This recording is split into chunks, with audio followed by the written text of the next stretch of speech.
Bapak Ibu dan Saudara semua, puji nama Tuhan. Selamat hari baru, ucapan syukur dan sukacita kami bisa menyapa Jemaat Tuhan lagi di hari yang baru dengan berkat serta kemurahan yang baru untuk kita semua. Mari kita bersyukur, dan sebelum kita menjalani hari ini, mari kita merenungkan sebagian dari firman Tuhan yang saya masih mengangkat satu tema yang sama tentang kualitas orang murid Yesus. Dan teks yang saya akan baca adalah Matius pasal yang keempat, ayat 19 sampai dengan ayat yang ke-22 yang berkata seperti ini. Yesus berkata kepada mereka, "Mari, ikutlah aku dan kamu akan kujadikan penjala manusia." Lalu mereka pun segera meninggalkan jalannya dan mengikuti Dia. Dan setelah Yesus pergi dari sana, dilihatnya pula dua orang bersaudara, yaitu Yakobus, anak Zebedeus, dan Yohanes saudaranya, bersama ayah mereka. Zebedeus sedang membereskan jala di dalam perahu. Yesus memanggil mereka dan mereka segera meninggalkan perahu serta ayahnya lalu mengikut Dia. Teks ini adalah teks yang menarik karena di sana kita membaca bagaimana Tuhan Yesus memanggil para murid. Yang menarik adalah panggilan yang Tuhan Yesus gunakan adalah panggilan yang sangat tegas. Tuhan Yesus mengatakan, "Ikutlah aku." Dan saya membaca satu teks atau artikel yang ditulis seorang penafsir yang mengambil atau mengangkat sebuah kajian tentang kata mengikut aku.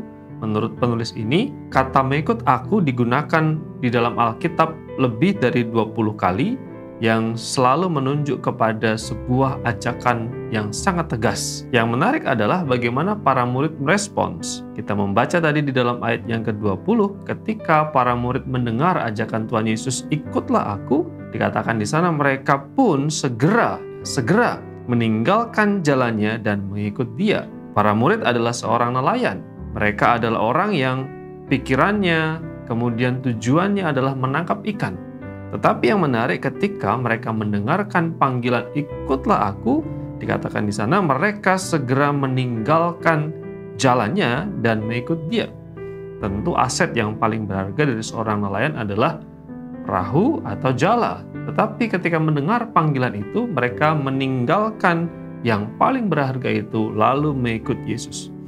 Kemudian di dalam ayat yang ke-22, ketika Tuhan Yesus memanggil Yakobus dan Yohanes, dikatakan di sana mereka segera meninggalkan perahu serta ayahnya lalu mengikut Dia. Ini juga menarik, di mana seorang atau figur yang paling dihormati di dalam keluarga biasanya, atau figur yang dianggap sebagai representasi dalam keluarga, otoritas dalam keluarga adalah ayah. Mereka juga seorang nelayan, bukan hanya meninggalkan perahu tetapi meninggalkan figur yang paling penting di dalam rumah tangga atau di dalam keluarga, yaitu ayah mereka atau Zebedeus ditinggalkan. Nah, dari sini kita bisa belajar bagaimana seorang murid Yesus dituntut untuk siap, yang pertama meninggalkan lalu mengikut Yesus. Tentu saja hal ini tidak dimaknai sebagai sesuatu yang serta-merta atau harafiah saja, tetapi seorang murid Yesus dituntut untuk punya komitmen, untuk berani mengambil sikap, mengambil langkah, meninggalkan untuk mengikut Yesus. Kalau para murid pada waktu itu meninggalkan jalan mereka, perahu mereka, bahkan sosok atau figur penting di dalam keluarga mereka, lalu mengikut Yesus, bagaimana dengan kita? Harga apa yang harus kita bayarkan atau apa yang harus kita tinggalkan untuk menunaikan panggilan itu? Beberapa orang Kristen meninggalkan kenyamanan mereka lalu mengikut Yesus. Beberapa orang Kristen meninggalkan masa lalu mereka lalu mengikut Yesus. Beberapa orang Kristen meninggalkan kenyamanan mereka, zona nyaman mereka lalu mengikut Yesus. Beberapa di antaranya meninggalkan keselamatan mereka, keselamatan fisik mereka untuk mengikut Yesus.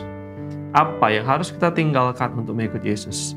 Seorang murid Yesus kadangkala memang harus membayar harga. Oleh karena itu, seorang penulis bernama Louis Giglio, dia mengatakan, tidaklah mengejutkan bahwa mengikut Yesus itu sangat mahal. Semua hal terbaik dalam hidup kita kadang-kadang harus rela ditinggalkan demi panggilan dari Tuhan. Saya dan saudara dipanggil untuk menjadi murid Kristus. Mungkin ada hal yang harus kita tinggalkan untuk mengikuti kehendak-Nya. Mari kita berdoa. Bapa di surga, terima kasih kami membawa syukur kami kepadamu, karena sungguh Tuhan besar, kasih-Mu besar, anugerah-Mu besar. Oleh karena itu tidak sia-sia atau tidak percuma kami meninggalkan segala sesuatu yang mungkin kami pandang berharga demi mengikuti panggilan-Mu. Berikan kami hati untuk menjadi seorang murid yang taat akan panggilan Tuhan. Berkat dan anugerah-Mu atas kami semua di sepanjang hari ini. Dalam nama Yesus kami berdoa. Amin.